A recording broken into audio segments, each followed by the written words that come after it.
জি চাচা, আপনি তো চাচা হাওড় থেকে আসছেন, আপনি তো চাচা কৃষি কাজ করেন, ঠিক আছে। এবং চাচা আপনি তো মানে চাইছিলেন না যে একটা গান গাওয়ার জন্য, চাচা আমার অনুরোধে আপনি একটি গান করছেন চাচা। অনেক ধন্যবাদ চাচা। আরেকটি গান প্লিজ চাচা, আমি আপনার মুখের কাছ থেকে শুনতে চাই চাচা, প্লিজ একটি গান আপনি আরেকটি গান বলতে হবে। যাই হোক, দেখতে পাচ্ছ আমার পরিবেশ ভালো না এমনিতে, আর এমনিতে অসুস্থ আছি।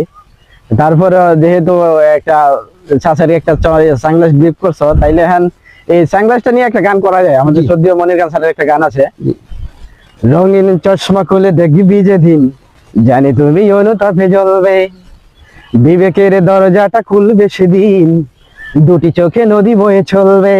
এই রঙিন চশমা খুলে দেখবি যেদিন, জানি তুমি অনুতাপে জ্বলবে, বিবেকের দরজাটা খুলবে সেদিন, দুটি চোখে নদী বয়ে চলবে। জানি তিল তিল করে সব পড়বে মনে, তিল তিল করে সব পড়বে মনে, আমাকে দিয়েছো কত যন্ত্রণা অঞ্জনা, এই অঞ্জনা, আমার জীবনটাকে নিঃস্ব করে মানুষের কাজ তুমি করলে না, আমার মনটাকে ভেঙে দিয়ে মানুষের কাজ তুমি করলে না।